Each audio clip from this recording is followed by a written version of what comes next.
ఆపండి మీ మాటలు అని ఒకరు విమర్శిస్తే చాలించండి మీ యాత్రలు అంటూ మరొకరు కౌంటర్ ఇస్తున్నారు. జగన్ పర్యటన పరామర్శ యాత్ర కాదు, దండయాత్ర అంటోంది అధికార పక్షం. జగన్ కు చెక్ పెడతామంటూ హెచ్చరిస్తున్నారు కూటమి నేతలు. అయితే మీ యాత్రలు పక్కన పెట్టి రైతులపై ఫోకస్ పెట్టాలంటూ కౌంటర్ ఇస్తోంది వైసీపీ. కృష్ణా జిల్లాలో జగన్ పర్యటన చుట్టూ విమర్శలు ప్రతివిమర్శల పర్వం కంటిన్యూ అవుతోంది. ఆయన వెళ్ళి వైఎస్ఆర్ మీరు ఓట్లు వేసిన వైఎస్ఆర్ కాంగ్రెస్ పార్టీ నాయకులు వెళ్ళి అసెంబ్లీలో నిలదీసే దమ్ము ధైర్యం లేదు. ఎలాగూ సంవత్సరంన్నర అయింది, అసెంబ్లీలో కనీసం ఒక గంట కూడా మీకోసం గడిపిన దాఖలాలు లేవు. ఇంక ఈయన చేసేది ఏమిటి? వారు ఏం చేసినా చేయకపోయినా మాకు సంబంధం లేదు. కానీ ఈ ప్రభుత్వం నష్టపోయిన ప్రతి రైతుకి కూడా, నష్టపోయిన ప్రతి వ్యక్తికి కూడా నిబంధనల ప్రకారం మేము నష్టపరిహారాన్ని అందిస్తామని చెప్పేసి మనం చేస్తాం. జగన్ తీరుపై కూటమి నేతలు ఫైర్ అవుతుంటే వైసీపీ సైతం అదే స్థాయిలో రియాక్ట్ అవుతోంది. తుఫాను కారణంగా ఎన్ని ఎకరాల్లో పంట నష్టం జరిగింది అనేది ఇప్పటికీ అంచనా వేయలేదు. రైతుల పట్ల ప్రభుత్వం బాధ్యతారాహిత్యంగా ప్రవర్తిస్తుంది అనడానికి ఇదే నిదర్శనమంటోంది వైసీపీ. ఆ రైతుకి ఎంత నష్టపోయింది, ఇన్సూరెన్స్ వస్తే ఎంత వచ్చేది, ప్రభుత్వం ఎంత ఇన్పుట్ సబ్సిడీ ఇచ్చేది, ఆ రైతు భరోసా ఇవ్వడానికి ప్రభుత్వం ఏ ప్రకటన లేదు. ఎకరానికి ఎంత ఇస్తామని చెప్తున్నారు తప్ప మరి రైతు నష్టపోయిన 100% ఎవరిస్తారు? చంద్రబాబు రైతు బిడ్డ, మీరు ఫ్యాక్షన్ బిడ్డలు అంటూ జగన్ పై విరుచుకుపడ్డారు టీడీపీ నేత బుద్దా వెంకన్న. జగన్ చేసింది పరామర్శ కాదు, రైతులపై దండయాత్ర అంటూ విమర్శించారాయన.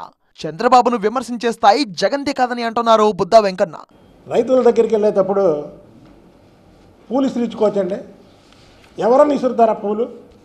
ఎవరని ఇసిరించుకుంటారా పూలు? ఒక ఆనందంతో వెళ్తున్నట్టుగా ఉంది కానీ పరామర్శకు వెళ్తున్నట్టు లేదు. నిన్న ముమ్మాటికి జగన్మోహన్ రెడ్డి రైతుల దగ్గరికి వెళ్ళింది దండయాత్రే, పరామర్శ కాదు. పరామర్శ అయితే అలా ఉండదు. దండయాత్రకు వెళ్ళాడు. అతను ఓడించినటువంటి రైతుల్ని హేళనగా చూడడానికి వెళ్ళాడు.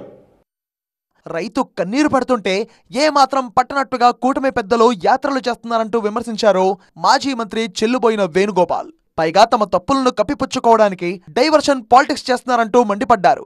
రైతు కష్టం చంద్రబాబు గారికి ఆనందాన్ని మిగిల్చినట్టుగా వారి విదేశీ పర్యటన, రైతు కన్నీరు దానితో వారి తనయుడు లోకేష్ గారు ఇక్కడైతే క్రీడా వీక్షణ, మూడోది కూటమిలో జనసేన నాయకులు పవన్ కళ్యాణ్ గారు. వారి నియోజకవర్గంలో అత్యధికంగా ఆ తుఫాను ప్రభావానికి జనాలు అల్లాడిపోయారు. వారు పర్యటించినటువంటి పరిస్థితులు. కూటమి ప్రభుత్వం చేస్తున్న అభివృద్ధిని తట్టుకోలేకే విమర్శలు చేస్తున్నారంటూ ఆరోపించారు బీజేపీ ఎమ్మెల్యే ఆది నారాయణ రెడ్డి. కూటమి స్థాయి అంతరిక్షం అయితే వైసీపీ అధోగతి పాలన్నారాయణ. మేము అతన్ని వేటాడతాం, మా ఆట సక్సెస్ అవుతుంది, అతనికి ఎండు. మా కూటమి పెరిగి పెరిగి పెరిగి అంతరిక్ష స్థాయి, అతనిది అధోగతి, తరిగి తరిగి తరిగి అంతరించిపోతుంది. పార్టీ డైనోసార్ కాబోతుంది. వైసీపీ నేతలకు కేసులు అరెస్టులు తప్పవన్నారు ఆది నారాయణ రెడ్డి. త్వరలో కీలక నేతలు జైలు పాలు కాక తప్పదన్నారు. అతన్ని థూ ఛా అనేటట్టుగా చేస్తాం, అతన్ని బతుకు ఘోరం చేస్తాం, కేసుల్లో ఇరుక్కోబోతున్నాడు.